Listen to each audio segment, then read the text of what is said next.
മഹാരാഷ്ട്രയിലെ ഗഡ്ചിറോളി മഹാഗോൺ ഏരിയയിലായിരുന്നു 60 വയസ്സുള്ള ശങ്കർ കുംബാരെ എന്ന് പറയുന്ന ഒരാളും ആളുടെ ഫാമിലിയും താമസിച്ചിരുന്നത്. വിദ്യാ കുംബാരെ എന്നായിരുന്നു ആളുടെ വൈഫിൻ്റെ പേര്. അവർക്ക് ടോട്ടൽ 3 മക്കളായിരുന്നു ഉണ്ടായിരുന്നത്. അതേപോലെ തന്നെ 2 റിലേറ്റീവ്സൊക്കെ അവിടെ താമസിക്കുന്നുണ്ടായിരുന്നു. ടോട്ടൽ ഒരു 6-7 പേര് ആ ഒരു വീട്ടിൽ താമസിക്കുന്നുണ്ടായിരുന്നു. അപ്പോൾ ഈ വീടിൻ്റെ കാരണവർ ഈ ഒരു ശങ്കർ കുംബാരയായിരുന്നു. അയാൾക്ക് സാമ്പത്തികമായിട്ടും അതേപോലെ തന്നെ ശാരീരികമായിട്ടും ഒക്കെ നോക്കുകയാണെന്നുണ്ടെങ്കിൽ യാതൊരു ബുദ്ധിമുട്ടുകളൊന്നും ഉണ്ടായിരുന്നില്ല. അവർക്കവിടെ കുറച്ച് വയലുകളും കാര്യങ്ങളൊക്കെ ഉണ്ടായിരുന്നു. അപ്പോൾ കൃഷി ഉണ്ടായിരുന്നു, അതേപോലെ തന്നെ ബാക്കി കുറച്ച് പരിപാടികളൊക്കെ ഉണ്ടായിരുന്നു. അങ്ങനെ അവരുടെ ലൈഫ് നല്ല സ്മൂത്തായിട്ട് ഇങ്ങനെ മുന്നോട്ട് പോവുകയായിരുന്നു. അങ്ങനെ ഒരു പ്രശ്നങ്ങളും ഇല്ലാതെ ഇവരുടെ ജീവിതം മുന്നോട്ട് പോകുമ്പോഴാണ് അത് സംഭവിക്കുന്നത്. സെപ്റ്റംബർ 2023 ഈ ശങ്കർ കുംബാരയ്ക്ക് പെട്ടെന്ന് വയ്യാതാവുകയാണ്. അതായത് ആൾക്ക് വയറുവേദന എടുക്കുന്നു, നെഞ്ചുവേദന എടുക്കുന്നു, അതേപോലെ തന്നെ മുട്ടുവേദന, കാലുവേദന എന്നൊക്കെ പറഞ്ഞുകൊണ്ട് ശരീരം മുഴുവൻ അവിടെ ഇവിടെയൊക്കെ വേദന എടുക്കുകയാണ്. എന്താണ് സംഭവിച്ചതെന്നുള്ളത് ആൾക്ക് മനസ്സിലാകുന്നുമില്ല, അതുപോലെ തന്നെ ഒന്നും ചെയ്യാനായിട്ട് പറ്റുന്നുമില്ല. ആളങ്ങനെ തൻ്റെ വൈഫിനോട് കാര്യം പറയുകയാണ്. അങ്ങനെ അവർ രണ്ടുപേരും അടുത്തുള്ള ഒരു ഹോസ്പിറ്റലിലോട്ട് പോവുകയും ചെയ്തു. ഇവരെ പരിശോധിച്ച ഡോക്ടർ കുറച്ച് മരുന്നുകളും കാര്യങ്ങളൊക്കെ കൊടുക്കുകയാണ്. അങ്ങനെ അത് വാങ്ങി അവർ തിരിച്ച് വീട്ടിലോട്ട് വന്നു. 2 ദിവസം മരുന്ന് കഴിച്ചിട്ടും യാതൊരു കുറവുമില്ല. ഈ ഒരു അസുഖമാണെന്നുണ്ടെങ്കിൽ കൂടിക്കൊണ്ടിരിക്കുകയുമാണ്. പിന്നീട് വീണ്ടും അവർ ആ ഒരു ഡോക്ടറെ തന്നെ കാണാനായിട്ട് പോവുകയായിരുന്നു. എന്നിട്ട് യാതൊരു കുറവുമില്ല എന്ന് പറഞ്ഞു. അതിനോടൊപ്പം തന്നെ വൈഫിനും ഇപ്പോൾ സെയിം സിംറ്റംസ് തുടങ്ങിയിട്ടുണ്ടെന്നുള്ളത് കൂടെ പറയുകയാണ്. അപ്പോൾ ഡോക്ടർ പറഞ്ഞു, എനിക്ക് ഇതെന്താണെന്നുള്ളത് കണ്ടെത്താനായിട്ട് സാധിക്കുന്നില്ല. ഇവിടുത്തെ നമ്മളുടെ ഈ ക്ലിനിക്കിൽ കുറച്ച് പരിമിതികളൊക്കെ ഉണ്ട്. എന്തായാലും നിങ്ങൾ ടൗണിൽ പോയിട്ട് നിങ്ങൾ പരിശോധിക്കേണ്ടതായിട്ട് വരും. അപ്പോൾ അവിടുത്തെ ഡോക്ടേഴ്സ് കുറച്ച് ടെസ്റ്റുകളും കാര്യങ്ങളൊക്കെ ചെയ്യും. അപ്പോൾ അതിൻ്റെ റിപ്പോർട്ട്സിൽ നിന്നും നിങ്ങൾക്ക് എന്താണ് പറ്റിയിട്ടുള്ളത്, എന്താണ് നിങ്ങളുടെ അസുഖം എന്നുള്ളത് കണ്ടെത്താനായിട്ട് സാധിക്കുമെന്ന് പറഞ്ഞുകൊണ്ട് നാഗ്പൂർ GH ഇവരെ 2 പേരെയും റെഫർ ചെയ്യുകയായിരുന്നു. പിന്നീട് വീട്ടിലത്തെ ഡ്രൈവറിനെ വിളിപ്പിക്കുകയായിരുന്നു. അങ്ങനെ ഇവർ 2 പേരും നേരെ നാഗ്പൂറുള്ള GH പോവുകയും ചെയ്തു. അവിടെ എത്തിയിട്ടും ഇവരുടെ സിറ്റുവേഷനിൽ യാതൊരു മാറ്റവും ഉണ്ടായിരുന്നില്ല. അസുഖം വർദ്ധിക്കുകയായിരുന്നു. കൈകാൽ വേദനയും നെഞ്ചുവേദനയും വയറുവേദനയും ഒക്കെ ആയി. അവസാനം സെപ്റ്റംബർ 26 എന്താ സംഭവിച്ചതെന്ന് വെച്ച് കഴിഞ്ഞിട്ടുണ്ടെങ്കിൽ ഇയാൾ മരിക്കുകയായിരുന്നു. വൈഫിൻ്റെ സിറ്റുവേഷൻ വളരെ ക്രിട്ടിക്കലായിട്ട് തുടരുകയായിരുന്നു. പിന്നീട് ആ ഒരു സ്ത്രീയും കൂടെ മരണപ്പെടുന്ന ഒരു സിറ്റുവേഷനിലോട്ടായിരുന്നു കാര്യങ്ങൾ എത്തിയത്. അതായത് പെട്ടെന്നുകൊണ്ട് തന്നെ ഒരു അസുഖം വന്ന് വളരെ കുറച്ച് ദിവസങ്ങൾക്കുള്ളിൽ അത് മൂർച്ഛിച്ച് അവർ 2 പേരും മരണത്തിലോട്ട് എത്തുന്ന ഒരു സിറ്റുവേഷൻ ആയിരുന്നു ആ ഒരു ഫാമിലിയിൽ ഉണ്ടായിരുന്നത്. ഇത് അറിഞ്ഞ ഫാമിലി മെമ്പേഴ്സ് എല്ലാവരും തന്നെ ഷോക്കായി പോവുകയാണ്. പരിശോധിച്ച ഡോക്ടർമാർക്ക് വരെ എന്താണ് ഇവരുടെ മരണകാരണം എന്നുള്ളത് കണ്ടെത്താനും സാധിച്ചില്ല.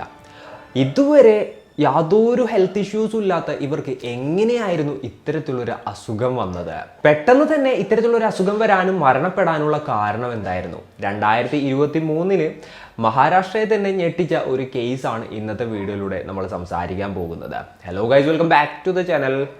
Razeen this side.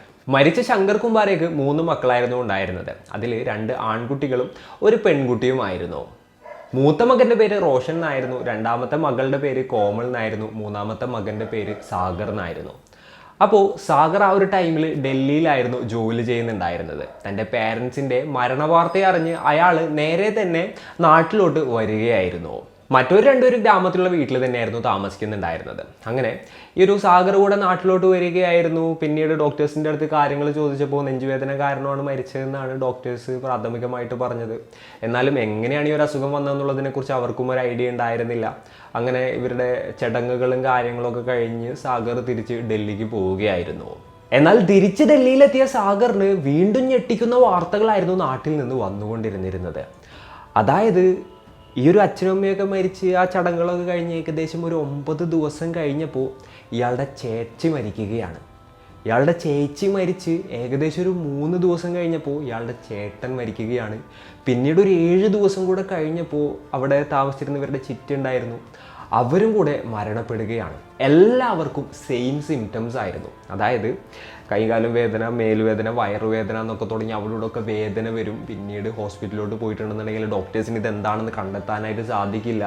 അങ്ങനെ ഈ വേദന സഹിച്ച് വളരെ പെട്ടെന്ന് തന്നെ ഇവർ മരണത്തിന് കീഴ്പ്പെടും. ഈ ഒരു സെയിം പാറ്റേണിലായിരുന്നു എല്ലാവരും തന്നെ മരണപ്പെട്ടത്.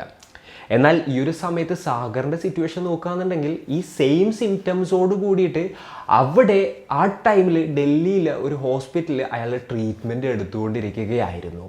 ഇത്തരത്തിൽ ഷോക്കിംഗ് ആയിട്ടുള്ള ഇൻസിഡൻസും കാര്യങ്ങളൊക്കെ സംഭവിക്കുന്നത് ശങ്കറിൻ്റെ റിലേറ്റീവ്സിൽ ചിലർ നോട്ട് ചെയ്യുന്നുണ്ടായിരുന്നു. അവർ നോക്കുമ്പോൾ കഴിഞ്ഞ 20 ദിവസത്തിനുള്ളിൽ 5 മരണങ്ങളാണ് നടന്നിട്ടുള്ളത്. അതുപോലെ ആ ഒരു വീട്ടിലത്തെ ഡ്രൈവറിനും ഇപ്പോൾ സെയിം സിംറ്റംസ് കാണിക്കുന്നുണ്ട്. പിന്നെ ഡൽഹിയിലുള്ള മകനും സെയിം സിംറ്റംസ് കാണിക്കുന്നുണ്ട്. അപ്പോൾ ഇത് ഒരിക്കലും നാച്ചുറലായിട്ട് നടന്നിട്ടുള്ളതല്ല, ഇതിൻ്റെ ഉള്ളിൽ എന്തൊക്കെയോ കളികൾ നടന്നിട്ടുണ്ട് എന്നുള്ളത് അവർക്ക് തോന്നുകയാണ്. അതുകൊണ്ട് തന്നെ അവർ നേരെ പോലീസിൽ പോയിട്ട് കംപ്ലൈൻറ്റ് കൊടുക്കുകയും ചെയ്തു. ഇത് സ്വാഭാവികമായിട്ടുള്ള മരണങ്ങളല്ല, അസ്വാഭാവിക മരണങ്ങളാണ്, ഇതിൻ്റെ പിന്നിൽ എന്തൊക്കെയോ ദുരൂഹതയുണ്ടെന്ന് പറഞ്ഞിട്ടുള്ള ഒരു കേസായിരുന്നു അത്. പോലീസുകാരങ്ങനെ ആ ഒരു കേസ് എടുത്ത് അന്വേഷണം ആരംഭിക്കുകയും ചെയ്തു. കാരണം 1-2 മരണങ്ങളല്ല, 5 മരണങ്ങളാണ് ആ ഒരു വീട്ടിൽ വളരെ അടുത്ത ദിവസങ്ങളിലായിട്ട് നടന്നത്. അങ്ങനെ അവിടുത്തെ SP നീലുഗോപാൽ ഈ ഒരു കേസ് ഏറ്റെടുക്കുകയാണ്. അദ്ദേഹം 5 ടീമിനെ അസൈൻ ചെയ്തു ഈ ഒരു കേസ് അന്വേഷിക്കുന്നതിന് വേണ്ടിയിട്ട്. അപ്പോൾ ഈ ബോഡിയും കാര്യങ്ങളൊക്കെ ഓട്ടോപ്സി ചെയ്യുകയാണ് പിന്നീട്. അപ്പോൾ ഡോക്ടേഴ്സിന് ഈ ഓട്ടോപ്സിയിൽ നിന്നും കാര്യമായിട്ടുള്ള ഒന്നും തന്നെ കണ്ടെത്താനായിട്ട് സാധിച്ചില്ല. എന്തെങ്കിലും നമ്മളുടെ ടെസ്റ്റിൽ പെട്ടെന്നുകൊണ്ട് കണ്ടെത്താൻ പറ്റാത്ത കെമിക്കൽസ് അല്ലാന്നുണ്ടെങ്കിൽ വിഷം എന്തെങ്കിലും ഇവരുടെ ഉള്ളിൽ ചെന്നിട്ടായിരിക്കാം ഇവർ മരിച്ചത് എന്നുള്ളൊരു അസംഷൻ പോലീസിന് ഉണ്ടായിരുന്നു, അതായത് ഡോക്ടേഴ്സിന് ഉണ്ടായിരുന്നു. അവർ അതുകൊണ്ട് തന്നെ കുറച്ച് സാമ്പിൾസും കാര്യങ്ങളൊക്കെ ലാബിലോട്ട് അയച്ചു കൊടുക്കുകയായിരുന്നു. അപ്പോൾ ലാബിൽ നിന്നുള്ള റിസൾട്ടും കാര്യങ്ങളും വന്നു കഴിഞ്ഞിട്ടുണ്ടെന്നുണ്ടെങ്കിൽ എന്തെങ്കിലുമൊക്കെ ഒന്ന് മനസ്സിലാക്കാനായിട്ട് സാധിക്കുമെന്നുള്ളതായിരുന്നു അവരുടെ അഭിപ്രായം. പോലീസിന് ഇത്രയൊക്കെ കേട്ടപ്പോൾ ഇത് പ്ലാൻ ചെയ്ത മേഡേഴ്സ് ആയിരിക്കുമെന്നുള്ളത് ഏകദേശമൊക്കെ ഉറപ്പ് വരികയാണ്. അപ്പോൾ പോലീസുകാർ ഇവർക്ക് വല്ല ശത്രുക്കളുണ്ടോ, അതേപോലെ തന്നെ വേറെ എന്തെങ്കിലും ഫൈനാൻഷ്യൽ ഇഷ്യൂസ് ഉണ്ടോ, അതായത് ഇത്രയും ക്രൂരമായിട്ട് ഇവർ ഇങ്ങനെ ചെയ്യുന്നതിന് വേണ്ടിയിട്ട് അതിനും മാത്രം വേണ്ടുന്ന വേറെ എന്തെങ്കിലും പ്രശ്നങ്ങളുണ്ടോ, അങ്ങനെ പല ആംഗിളിൽ ഈ ഒരു കേസ് അന്വേഷിക്കുകയാണ്. അതിനോടൊപ്പം തന്നെ ആ ഒരു വീട്ടിലുണ്ടായിരുന്ന ആളുകളിൽ ബാക്കി ഉള്ള ആളുകളെ കുറിച്ചും കൂടെ അന്വേഷിക്കുകയാണ്. അതായത് ഈ ഒരു സിംറ്റംസോ കാര്യങ്ങളോ ഒന്നും കാണിക്കാത്ത ആരെങ്കിലും ഉണ്ടോ എന്നുള്ളത്. അങ്ങനെ നോക്കുന്ന ടൈമിൽ ഡൽഹിയിലുള്ള മകനും ഇത്തരത്തിലുള്ള സിംറ്റംസും കാര്യങ്ങളൊക്കെ കാണിക്കുന്നുണ്ട്. എന്നാൽ ആകപ്പാടെ വീട്ടിലെ മരുമകളായിട്ടുള്ള, അതായത് മൂത്ത മകനായിട്ടുള്ള റോഷൻ്റെ ഭാര്യയായിട്ടുള്ള സംഘമിത്രക്ക് വലിയ ഇഷ്യൂസും കാര്യങ്ങളൊന്നും തന്നെ ഉണ്ടായിരുന്നില്ല. അങ്ങനെ സംഘമിത്രയെ കസ്റ്റഡിയിലെടുത്ത് പോലീസുകാർ ക്വസ്റ്റ്യൻ ചെയ്യുകയാണ്. അവരോട് ചോദിച്ചു, റീസെൻ്റ്ലി ആരെങ്കിലും വീട്ടിലോട്ട് വന്നിട്ടുണ്ടായിരുന്നോ, അതേപോലെ തന്നെ വല്ല ഫുഡ് എന്തെങ്കിലും കൊണ്ട് തന്നിട്ടുണ്ടായിരുന്നോ, എന്തെങ്കിലും ഇഷ്യൂസ് ഉണ്ടായിരുന്നോ, അങ്ങനെ പല ക്വസ്റ്റ്യൻസ് ചോദിക്കുകയാണ്. എന്നാൽ സംഘമിത്രയുടെ വായിൽ നിന്നും പോലീസിന് വേണ്ടുന്ന രീതിയിലുള്ള മറുപടികളൊന്നും തന്നെ പുറത്തോട്ട് വന്നില്ല. എന്നാൽ ക്വസ്റ്റ്യൻ ചെയ്യുന്ന സമയത്ത് അവർ നന്നായിട്ട് ഭയക്കുന്നുണ്ടായിരുന്നു, ആകപ്പാടെ പതറുന്നുണ്ടായിരുന്നു. ഇത്രയൊക്കെ ആയപ്പോൾ പോലീസിന് ഇനി സംഘമിത്ര എങ്ങാനോ ആണോ ഇത് ചെയ്തത് എന്നുള്ള രീതിയിലൊരു സംശയം തോന്നുകയായിരുന്നു. അങ്ങനെ പോലീസുകാർ ബാക്ക്ഗ്രൗണ്ട് ചെക്കും കാര്യങ്ങളൊക്കെ നടത്തുകയാണ്. അപ്പോൾ ഈ ഒരു ഡൽഹിയിലുണ്ടായിരുന്ന മകനായിരുന്നു ആ ടൈമിൽ ആകെ പുറത്തുണ്ടായിരുന്നത്. സംഘമിത്രയും ആ ടൈമിൽ, അതായത് ഈ ഇൻസിഡൻ്റ് ഒക്കെ നടക്കുന്ന ടൈമിൽ വീട്ടിലുണ്ടായിരുന്നു. വെറുതെ വീട്ടിലോട്ട് ഇടയ്ക്ക് വന്നിരുന്ന ഡ്രൈവറിന് വരെ ഇത്തരത്തിലുള്ള ഇഷ്യൂസും കാര്യങ്ങളൊക്കെ കാണിക്കുന്നുണ്ട്. എന്നാൽ സംഘമിത്രക്ക് മാത്രമേ കാണിക്കാതിരിക്കുന്നുള്ളൂ. അപ്പോൾ ഇത്രത്തോളമൊക്കെ വന്നപ്പോൾ എന്തൊക്കെയോ പന്തികേടുണ്ടെന്നും സംഘമിത്രക്ക് ഇതിനെക്കുറിച്ചിട്ട് എന്തെങ്കിലുമൊക്കെ അറിയായിരിക്കും എന്നുള്ളത് പോലീസിന് മനസ്സിലാവുകയാണ്. അങ്ങനെ സംഘമിത്രയെ അറസ്റ്റ് ചെയ്യുകയും അതുപോലെ തന്നെ നല്ല രീതിയിൽ ക്വസ്റ്റ്യൻ ചെയ്യുകയും ചെയ്തു. അപ്പോഴാണ് ഒരുപാടധികം കാര്യങ്ങൾ പോലീസിന് മനസ്സിലാകുന്നത്. ഈ ഒരു ഇൻസിഡന്റ് നടക്കുന്ന സമയത്ത് സംഘമിത്രക്ക് 23 വയസ്സായിരുന്നു പ്രായം. 2 വർഷങ്ങൾക്ക് മുൻപായിരുന്നു റോഷന്റെയും സംഘമിത്രയുടെയും കല്യാണം കഴിഞ്ഞത്. അപ്പോൾ ഈ ഒരു വിവാഹത്തിന് സംഘമിത്രയുടെ വീട്ടിൽ തീരെ താല്പര്യം ഉണ്ടായിരുന്നില്ല. വീട്ടിൽ തീരെ സമ്മതിക്കാതായപ്പോൾ സംഘമിത്ര ഇയാളുടെ കൂടെ ഒളിച്ചോടി പോകുന്നതായിരുന്നു. എന്നാൽ അതിൻ്റെ ഒരു വിഷമത്തിലും നാണക്കേടിലും സംഘമിത്രയുടെ അച്ഛൻ തൂങ്ങി മരിക്കുകയും ചെയ്തു. അതുകൊണ്ട് തന്നെ വീട്ടുകാരുമായിട്ട് എന്നേക്കുമായിട്ടുള്ളൊരു പ്രശ്നത്തിലായിരുന്നു സംഘമിത്രയുടെ ജീവിതം തന്നെ തുടങ്ങുന്നത്.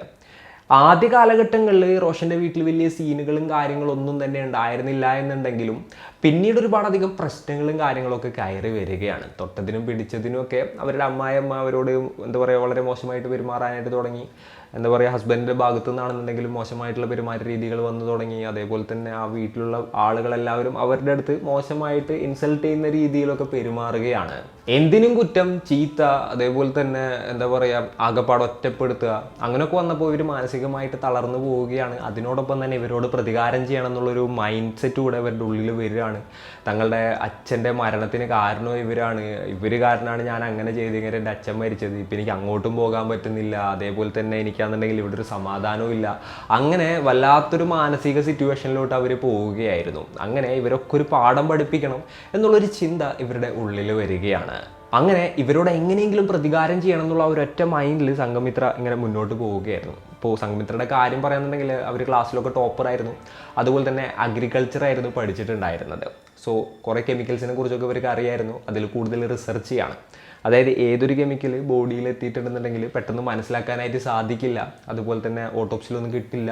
അങ്ങനെയുള്ള കാര്യങ്ങളൊക്കെ പഠിച്ചു, അതിനെക്കുറിച്ചിട്ടുള്ള കാര്യങ്ങളൊക്കെ മനസ്സിലാക്കുകയായിരുന്നു. എന്നിട്ട് ആ ഒരു കെമിക്കൽ എങ്ങനെ കിട്ടും എന്നുള്ളതിനെ കുറിച്ചിട്ടായിരുന്നു അടുത്ത അവരുടെ ഒരു ചിന്ത. അങ്ങനെ അവരുടെ ലൈഫ് പോകുന്നതിൻ്റെ ഇടയിലാണ് ഈ ഒരു ശങ്കറിൻ്റെ ഫാമിലിയും വേറൊരു ഫാമിലിയും തമ്മിൽ വല്ലാത്ത രീതിയിലുള്ള പ്രശ്നങ്ങളും കാര്യങ്ങളൊക്കെ വരുന്നത്. ആ ഒരു ടൈമിലാണ് റോസ എന്ന് പറയുന്ന ഒരു സ്ത്രീയുമായിട്ട് സംഘമിത്ര കൂടുതലായിട്ട് അടുക്കുന്നതും പിന്നീട് ഇവരുടെ ഉള്ളിലുള്ള ആ ഒരു കാര്യങ്ങളെല്ലാം തന്നെ ഇവരുടെ അടുത്ത് ഷെയർ ചെയ്യുന്നതും. ഇതൊക്കെ കേട്ടപ്പോൾ ഈ റോസ സഹായിക്കാമെന്ന് ഏൽക്കുകയാണ്. തെലങ്കാനയിൽ അവർക്ക് പരിചയമുള്ള ആളുകളുണ്ടെന്നും അങ്ങോട്ട് പോയിട്ടുണ്ടെന്നുണ്ടെങ്കിൽ നീ പറയുന്ന കെമിക്കൽസ് എല്ലാം തന്നെ വാങ്ങാനായിട്ട് സാധിക്കുമെന്നും റോസ ഇവരുടെ അടുത്ത് പറയുകയാണ്. അങ്ങനെ റോസ തന്നെ തെലങ്കാനയിൽ പോയിട്ട് ഇത്തരത്തിലുള്ള കെമിക്കൽസ് എല്ലാം കളക്ട് ചെയ്ത് കൊണ്ടുവന്ന് ഇവർക്ക് കൊടുക്കുകയും ചെയ്തു. അപ്പോൾ റോസയുടെയും സംഘമിത്രയുടെയും പ്ലാൻ എന്തായിരുന്നു എന്ന് വെച്ച് കഴിഞ്ഞിട്ടുണ്ടെങ്കിൽ വീട്ടിലെല്ലാവരും മരിച്ചു കഴിഞ്ഞിട്ടുണ്ടെങ്കിൽ സ്വത്തുകൾ കാര്യങ്ങളെല്ലാം തന്നെ ഈ ഒരു സംഘമിത്രയുടെ പേരിലോട്ട് വരും. പിന്നീട് അത് രണ്ടാക്കി ഭാഗിച്ചിട്ട് ഒരു പോർഷൻ റോസ കൊടുക്കാം, ഒരു പോർഷൻ ഇതേപോലെ തന്നെ സംഘമിത്ര കീപ്പ് ചെയ്യുക, എന്നിട്ട് അവരുടെ ലൈഫ് മുന്നോട്ട് നയിക്കുക. ഇതായിരുന്നു അവരുടെ ഒരു പ്ലാൻ. അങ്ങനെ ഈ ഒരു കെമിക്കൽ ആദ്യം ഹസ്ബൻഡിൻ്റെ അച്ഛൻ്റെയും അമ്മയുടെയും ഫുഡിലും വെള്ളത്തിലും ഒക്കെ ചേർത്ത് കൊടുക്കാനായിട്ട് തുടങ്ങി. അവരതൊന്നും അറിയാതെ അത് കഴിച്ചു. അപ്പോൾ അവർക്ക് ശാരീരികമായിട്ട് ബുദ്ധിമുട്ടുകളും കാര്യങ്ങളും വരികയാണ്. പിന്നീട് ആദ്യം തന്നെ തൊട്ടടുത്തുള്ള ക്ലിനിക്കിൽ കൊണ്ടുപോയി കാണിച്ചു. പിന്നീട് മാറ്റങ്ങളൊന്നും വരാത്തത് കൊണ്ട് ഞാൻ സ്റ്റാർട്ടിങ്ങിൽ പറഞ്ഞ പോലെ വലിയ ആശുപത്രിയിലോട്ട് കൊണ്ടുപോയി. അങ്ങനെ അവർ മരണപ്പെടുന്ന ഒരു സിറ്റുവേഷനിലോട്ട് കാര്യങ്ങളെത്തി. ആ ഒരു ടൈമിലൊക്കെ അത്രത്തോളം വിഷമൊക്കെ അഭിനയിച്ച് ഡ്രാമ കളിച്ച് തകർക്കുകയായിരുന്നു സംഘമിത്ര. സംഘമിത്രയുടെ പേര് ആർക്കും യാതൊരു സംശയം പോലും ഉണ്ടായിരുന്നില്ല ആ ഒരു സമയത്ത്.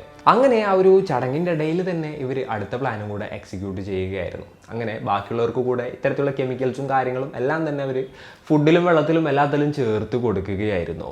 വളരെ പെട്ടെന്ന് തന്നെ പ്ലാൻ എക്സിക്യൂട്ട് ചെയ്യാനുള്ള ഒരു കാരണം എന്തായിരുന്നു എന്ന് വെച്ച് കഴിഞ്ഞിട്ടുണ്ടെന്നുണ്ടെങ്കിൽ ഇവരുണ്ടല്ലോ, ഇവർ സംസാരിക്കുന്ന ടൈമിൽ അച്ഛനും അമ്മയും പെട്ടെന്ന് തന്നെ മരിച്ചുപോയി, ഇതിൻ്റെ പിന്നിൽ വേറെ എന്തെങ്കിലും ഇഷ്യൂ ഉണ്ടോ, ഇനിയിപ്പോൾ എന്താണെന്നുള്ളത് നോക്കണം, അങ്ങനെയുള്ള രീതിയിലൊക്കെ ഇങ്ങനെ സംസാരിക്കുകയായിരുന്നു. അപ്പോൾ ഇവരുടെ ആയുസ് കുറച്ചുകൂടെ നീളം കൂടിയിട്ടുണ്ടെന്നുണ്ടെങ്കിൽ താൻ എന്തായാലും പിടിക്കപ്പെടുമെന്നുള്ളൊരു ഡൗട്ട് സംഘമിത്രക്ക് വന്നപ്പോൾ ഈ പ്ലാൻ പെട്ടെന്ന് എക്സിക്യൂട്ട് ചെയ്യാനായിട്ട് തീരുമാനിച്ചതാണെന്നും പറയപ്പെടുന്നു.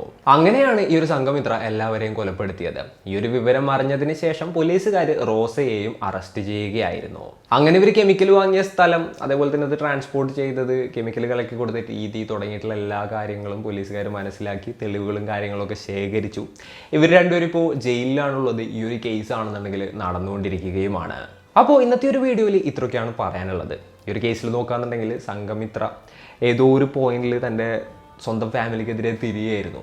അതായത് തനിക്കിവിടെ യാതൊരു വിലയില്ല, ഇവരെന്നെ എന്താ പറയുക വേറൊരു തരത്തിലാണ് ട്രീറ്റ് ചെയ്യുന്നത്. അതേപോലെ തന്നെ നോക്കുകയാണെന്നുണ്ടെങ്കിൽ ഇവർ കാരണം തൻ്റെ അച്ഛൻ മരിച്ചു.